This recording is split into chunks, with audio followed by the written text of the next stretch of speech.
Setelah menonton video ini, jika kamu merasa video ini bermanfaat, boleh dong klik tombol subscribe dan like video ini. Terima kasih.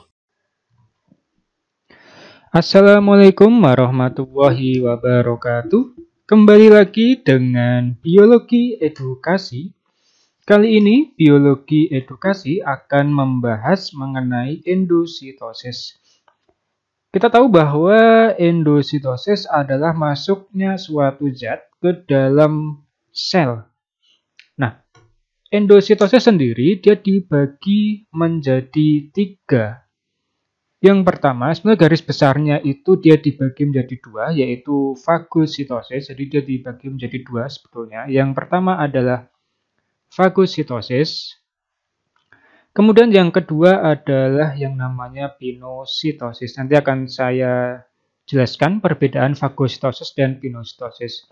Nah, pinositosis sendiri dia nanti akan memiliki spesifik pinositosis yang dinamakan dengan jenis endositosis di mediasi reseptor.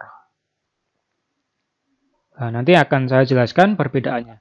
Kita bahas satu persatu. Yang pertama ada yang namanya fagositosis. Jadi yang pertama ada namanya fagositosis.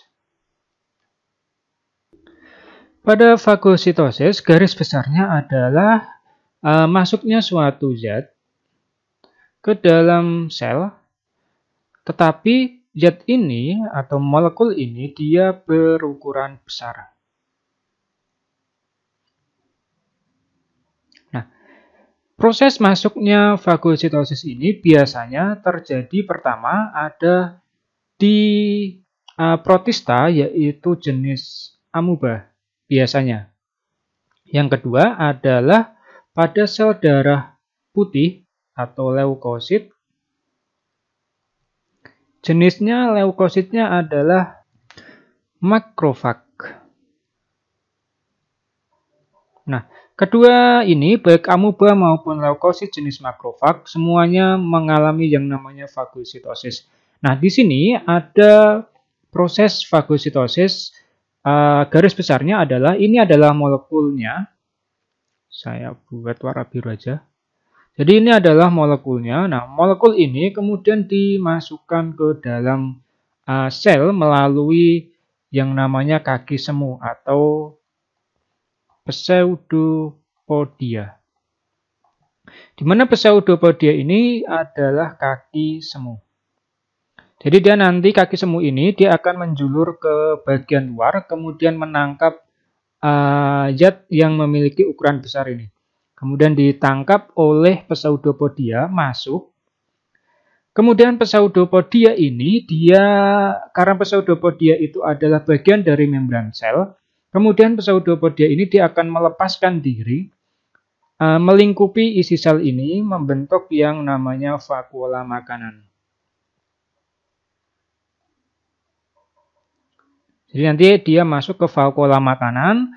Nah, kapan vakuola makanan ini dia mencerna isi dari makanannya atau molekul yang memiliki ukuran besar ini adalah saat vakuola makanan itu dia berfusi. Berfusi itu berarti dia bergabung dengan yang namanya lisosom. Baru nanti makanan yang ada di sini dicerna oleh vakuola dengan bantuan yang namanya lisosom dengan cara berfusi atau bergabung. Nah, di bawah ini adalah contoh dari amuba, di mana amuba ini mengalami membuat fagositosis, yaitu alga hijau, di mana kemudian bagian ini atau kaki semunya atau pseudopodia dari amuba ini menelan makanannya, kemudian nanti setelah masuk lisosom itu akan berfusi dengan vakuola makanan untuk mencerna makanan yang masuk. Jadi fagositosis garis besarnya bisa dilihat di sini, ukuran dari molekulnya memiliki ukuran yang besar. Nah, yang berikutnya ada yang namanya pinositosis. Pada pinositosis itu yang masuk itu adalah cairan dalam bentuk tetes-tetes atau istilahnya adalah droplet. Jadi yang masuk ke sini itu adalah droplet cairan, di mana droplet ini nanti akan mengandung molekul ukuran kecil. Nah, nanti ketika dia masuk, molekul-molekul inilah yang nanti dibutuhkan oleh sel untuk masuk ke dalam yang namanya pinositosis. Jadi ini cairannya masuk ke sini dulu, kemudian di dalam cairan ini ada molekul-molekul kecil.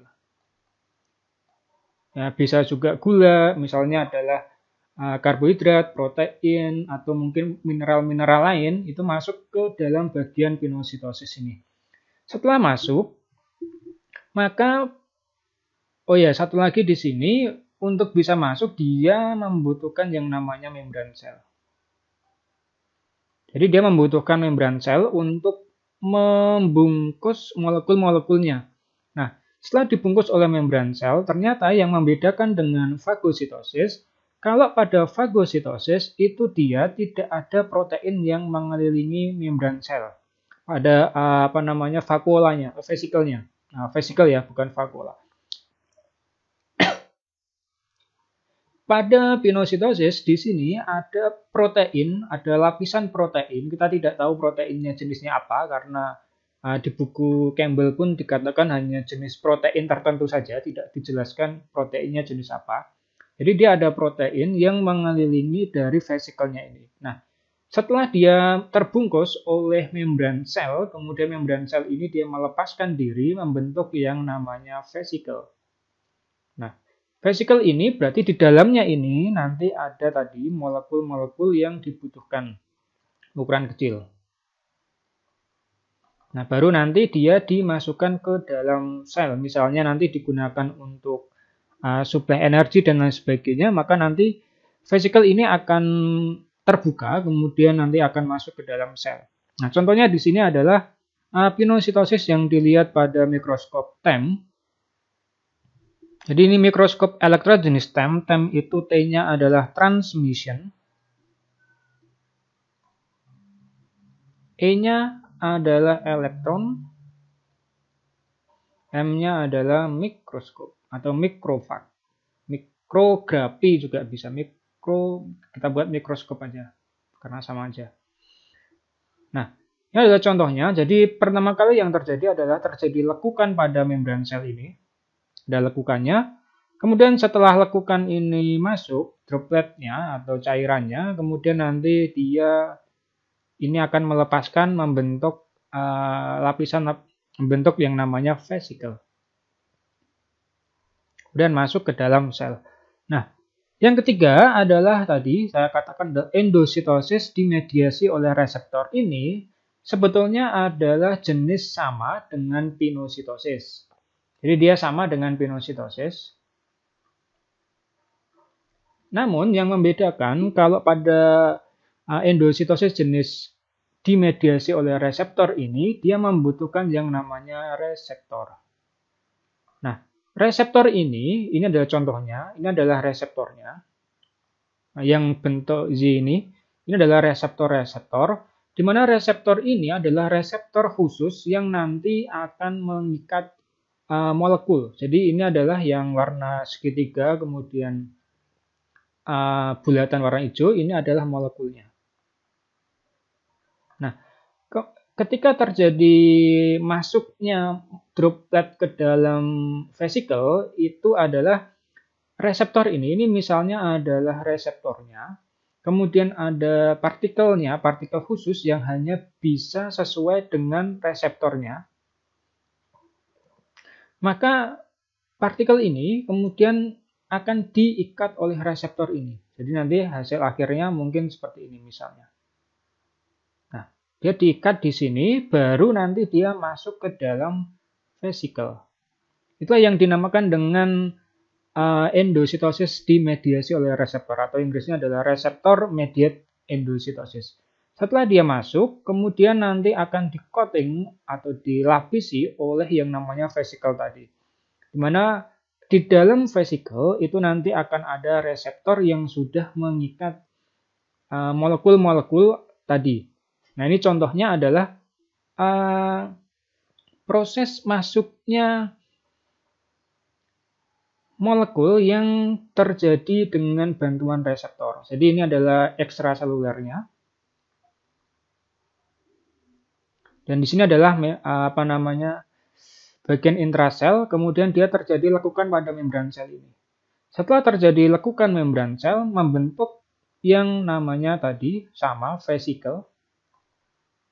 Di mana vesikel ini di dalamnya nanti ada reseptor-reseptor tadi yang mengikat